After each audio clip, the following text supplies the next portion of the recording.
Bonjour à tous. Bonjour à toutes. Nous sommes ici au golf de Montgriffon dans le cadre du centre d'excellence Srixon Cleveland Zitio afin de tester un autre sandwich, un nouveau sandwich de la gamme Cleveland, à savoir le CBX. Et précisément le CBX Full Face. Voilà. Un modèle 2022 que nous avons donc déjà pris en main pour avoir des premières sensations. Qu'est-ce que tu en dis comme ça à froid, mon cher Quentin? Bah à froid, pour moi c'est un club intéressant parce que il pèse son poids. Oui. Voilà. Ça j'aime bien. Et puis il a l'air d'y avoir pas mal d'accroches, donc on va voir. Beaucoup de spin, hein, on va voir ça. Oui, on va aller dans le détail, mais a priori c'est un club qui délivre beaucoup de spin et dont l'architecture laisse entendre qu'il est fait pour les joueurs qui sont un petit peu en délicatesse avec les approches lobées et les sorties de bunker notamment. Apparemment. On fouille ça, on en parle dans quelques instants bien sûr. À tout de suite.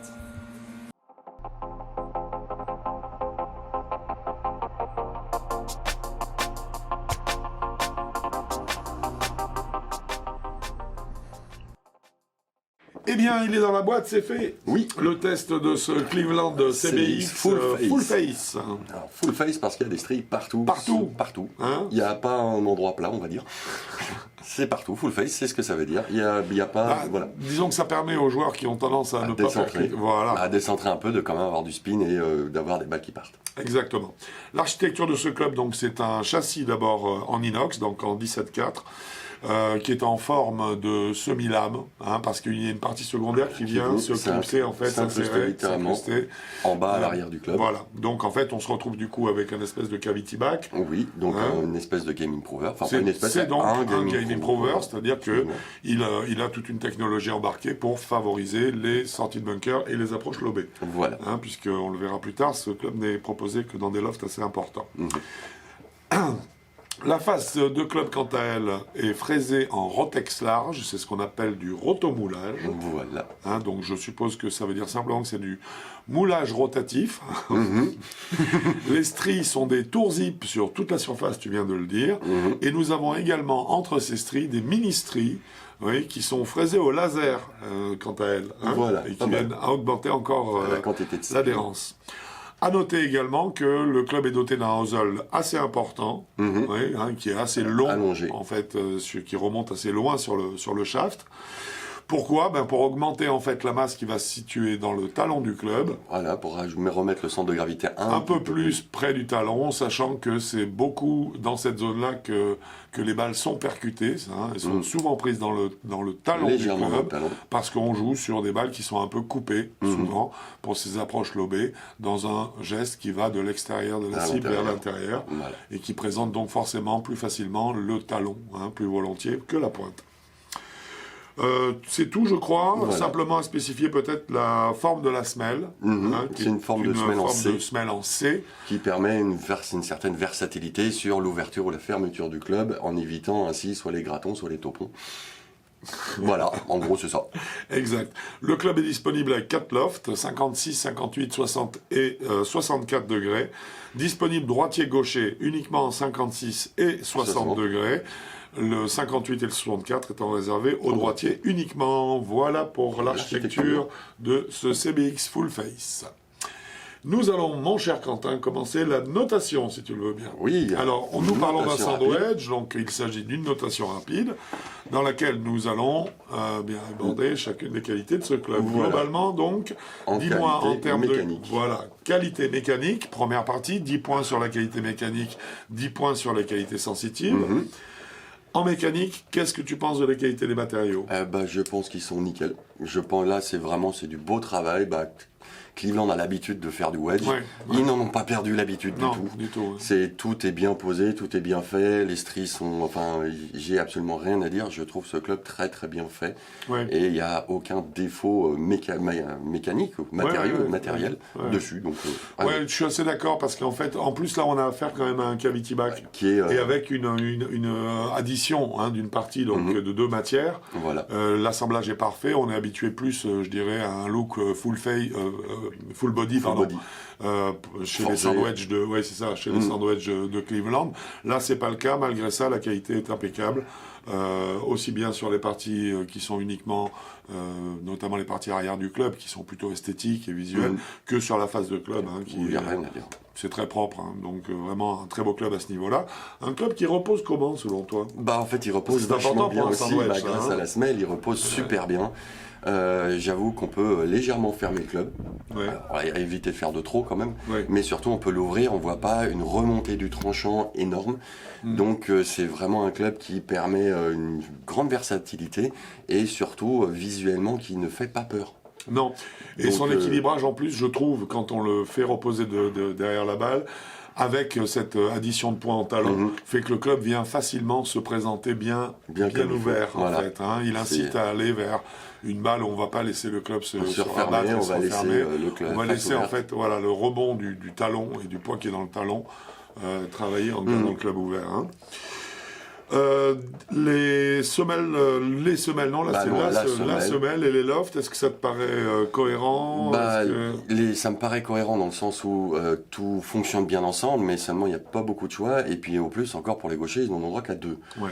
Donc moi je trouve ça un petit peu, pas limite, mais un peu moyen. Ouais. Ça me plaît, les gauchers, même s'ils représentent un petit pourcentage, c'est pas qu'on les oublie souvent, on les met de côté souvent.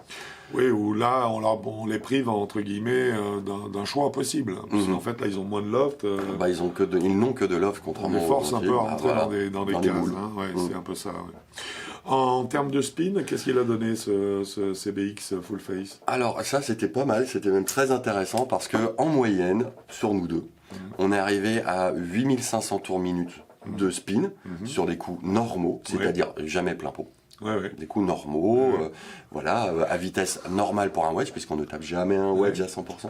Oui, absolument. Alors par contre, quand on l'a chargé un petit peu, là je me suis amusé, on est arrivé à 10 700 tours minutes. Voilà, ce qui est bien, dès qu'on passe la barre des 10 000, là on sait qu'on a un sandwich qui fait parfaitement le travail en matière de spin, parce qu'on n'a même pas besoin de tout ça en fait. Voilà.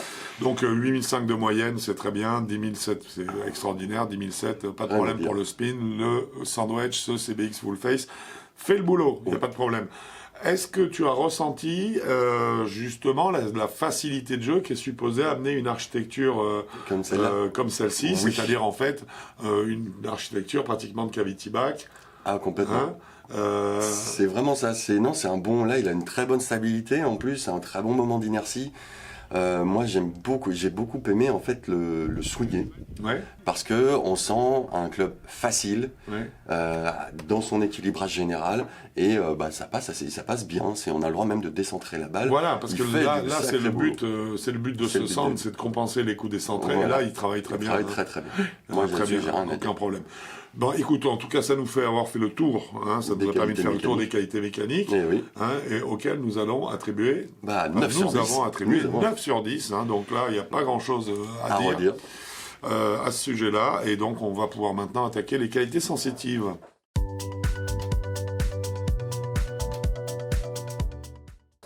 Commençons par la maniabilité. Comment tu as trouvé ce full face? Alors, il est maniable. Il est maniable, on peut le déplacer, on peut le bouger, on peut le twister, on peut le déformer un petit peu, lui changer donc son loft. Je trouve que là, il est très propre et surtout hyper facile à manipuler. Dans le swing, il est assez bien équilibré. Et la maniabilité du club, pour moi, est très propre. Parce qu'il est vraiment, il n'impose pas un rythme, il swing bien. Et oui, mais si je te parlais à ce moment-là du contrôle de la tête? Ah là, c'est différent.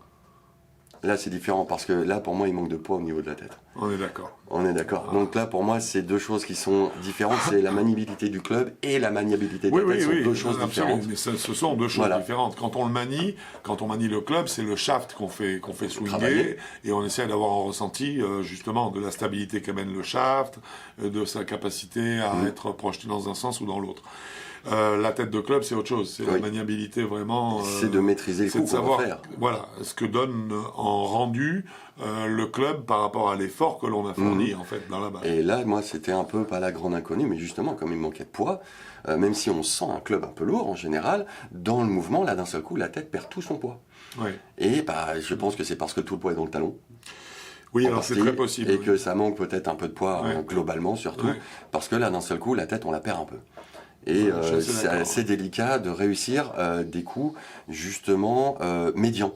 Alors c'est ce que j'allais te dire, parce qu'en fait sur les coups à distance, je dirais intermédiaire, il Bah, travaille très bien. Je trouve que le dosage est assez facile.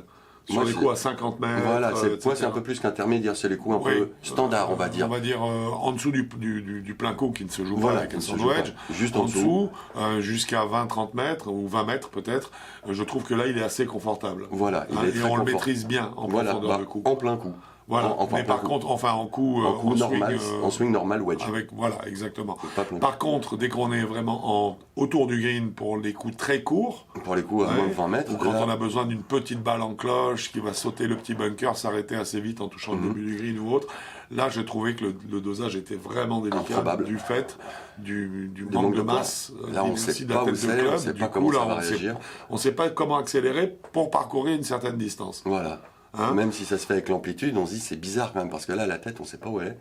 C'est assez désagréable, et puis surtout, ça fait un peu peur. Ça fait surtout un peu peur. Ça fait un C'est peu peur, ça. on se dit, mais il faut faire quoi pour faire mes 15 mètres, mes 18 mètres, Ouais, je suis tout à fait d'accord. mes 5 mètres qui me manquent là. Alors waouh. qu'avec sur des swings plus complets, effectivement, Ah, on bah n'a là, pas ce il problème. tient la route, hein. C'est Oui. d'ailleurs pourquoi même les sorties de bunker, où là, le swing est plus complet. Oui. Bah là, ça Bah passe. oui, là, c'est parfait. Au Là, ça contraire. passe, et puis Bah oui. c'est facile à jouer. Et c'est surtout ça, on en parlera tout à l'heure en Voilà. sensation, bien Bah sûr. oui.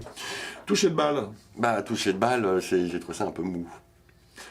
Moi, j'ai trouvé ça pas mou, c'est pas le mot. Moi, C'est pas mou, mais j'ai Ça l'impression manquait que de- glissement. En fait, la balle glisse un peu sur le club. On sent qu'il y a de l'accroche. Il n'y a pas d'écrasement. Il y a pas d'écrasement. Voilà, c'est pour En ça fait, que moi, c'est où il y a quand je pas disais de- c'est un peu mou, c'est en fait il me manque cette sensation de contact, de pression de la balle et de contact réel avec le solide du club Ouais. pour savoir ce qu'on a fait dedans et tout de Ouais. suite identifier quelque chose qui ramène un feedback assez faible. C'est pour ça que pour moi c'était le Ouais. feedback qui était mou. Je me suis pas mal exprimé tout à l'heure. C'est vraiment ça, cette sensation que j'ai eue où je me suis dit c'est bizarre. C'est sur les petits coups, il manque quelque chose, il manque une compression. Ouais. Et ça c'est Et ça, lié au oui, manque comme de tu l'as masse, bien vu. j'en suis sûr. Moi aussi. Donc, globalement, qu'est-ce que tu en dis? Bah, j'en dis que Tes ça. sensations générales. donc. Mes sensations générales, ce club-là n'est vraiment pas fait pour les tout petits coups. Pour les coups touchy, pour les coups finaux, Oui, et alors moi j'aurais envie de dire justement de prendre le point de vue inverse en disant ce club est fantastique pour les sorties de bunker Voilà. parce que vous allez être sur des pleins swings. Et sur les coups à 50 mètres, 40 Voilà. mètres, où là vous dites, bah, faut Voilà. quand même envoyer parce que ça reste Ouais. du 56, 58, 60 et 64. Voilà, c'est du Donc gros pour loft. faire, hein, c'est ouais. du gros loft. Donc pour faire ne serait-ce que 40 mètres avec un 60, Bah, il faut y aller. il faut faire un swing Ouais. pas fort, mais il faut Ouais, faut y aller. plein, quoi. relativement plein. Relativement plein. Donc là-dessus, c'est très très bien. Mais le gros défaut de ce club, c'est sur les Tout petits coups les d'approche. petits, les hauteurs Là de où il faut green. vraiment la À 15 manipuler. mètres, on manipule le à club. moins de 15 mètres, même voilà. 10 mètres, 5 mètres, quand tu as un petit coup à mettre On a en l'air. besoin de petits Voilà, là, ça touchy, devient on est là, manque de ah, masse, là, c'est dommage. Ouais. Parce que sinon, moi, je trouve qu'il fait très bien son travail de cavity back. Oui. J'insiste C'est encore là-dessus. Mhm. De cavity back pour les sorties de bunker, je pense que pour les joueurs qui sont à la recherche, qui ont du mal à sortir des bunkers, qui sont à la recherche d'un club efficace dans des zones d'index assez hautes, moi je trouve que c'est un club Même qui dans fait du rough, il vraiment passe bien bien. le job. Et dans du rough aussi, parce qu'on est sur des pleins swings. Voilà, sur des swings plus longs. Par contre, dès qu'on va approcher vraiment les coups un peu plus millimétrés, etc., effectivement, il y a un manque de masse. Bon, écoute, au total, en tout cas, ça veut dire que sur les qualités sensitives, nous aurons mis 6 Six points sur les 10 possibles. sur les 10 possibles, ce qui nous donne donc un total pour ce club. De 15 sur 20. Voilà, de 15 sur 20, donc sa note, on l'a. La gamme de joueurs maintenant. Bah, la gamme de joueurs, justement, liée à son petit défaut, pour nous, c'est du 28 jusqu'à non classé, puisque sa facilité de jeu dans le grand jeu. Absolument. Voilà. Hein, donc Challenger, Et débutant. voilà, exactement. Et son prix, parce qu'il a un prix. je Il a un suppose. prix de 159 €. Ok, et on n'a pas parlé de ça d'ailleurs en termes de shaft. Qu'est-ce qu'on En a termes que- de shaft, ils nous en là-dessus proposent deux. Alors bien sûr, nous, on est beaucoup plus sur les shafts acier, puisqu'il y a moins de torque, et donc la face de club va un Ouais, peu moins bouger. ouais. Mais ils proposent quand même du carbone. D'accord. Voilà. Donc en acier, c'est un Dynamic Gold 115. Ok. Chaque Ce qui est bien. rigidité wedge, Oui, c'est oui, normal. Hein. oui, absolument. Et en carbone, c'est un Rotex Précision Graphite Wedge Flex. Alors, pour préciser ce que vient de dire Quentin, quand on parle de wedge flex, c'est en fait du stiff. Hein, donc Oui, il faut le c'est du savoir, c'est du stiff. Même si vous jouez du régular, hein, il est commun que sur les sandwedge, les fabricants décident de monter des clubs, des shafts en stiff, C'est de normal. façon à ce que vous ayez un maximum de contrôle en fait de la tête de club. Ouais. Le prix de ce... Le prix est de 169 €. Je me suis trompé tout à l'heure. Ah, Désolé. ben c'est rien. C'est 169 € et pas 159 comme je l'ai dit. D'accord, Voilà. 169. Bien, Ah, juste bah, 10 € plus. C'est Comme parfait. Bien, eh bien, écoutez, j'espère que ce test qui est maintenant terminé vous a plu. Si c'est le cas, n'hésitez pas. À vous inscrire, à mettre les pouces bleus. Voilà. Voilà. Sinon, pour être tenu au courant de notre actualité, c'est par ici que ça se passe. C'est l'abonnement. Si vous avez besoin d'informations, de conseils, vous n'hésitez pas à vous... Vous allez sur avigolf.com. En pied de page, il y a un formulaire qui est le formulaire des avigolfeurs. Oui, la fiche technique pour Très bien. à remplir bien comme il faut. Et puis après, n'hésitez pas non plus à nous envoyer un swing ou deux, Oui. de face ou de profil via un smartphone, hein, donc votre swing en vidéo. Et comme ça, on est sûr de tomber pile poil là où il faut. Exactement.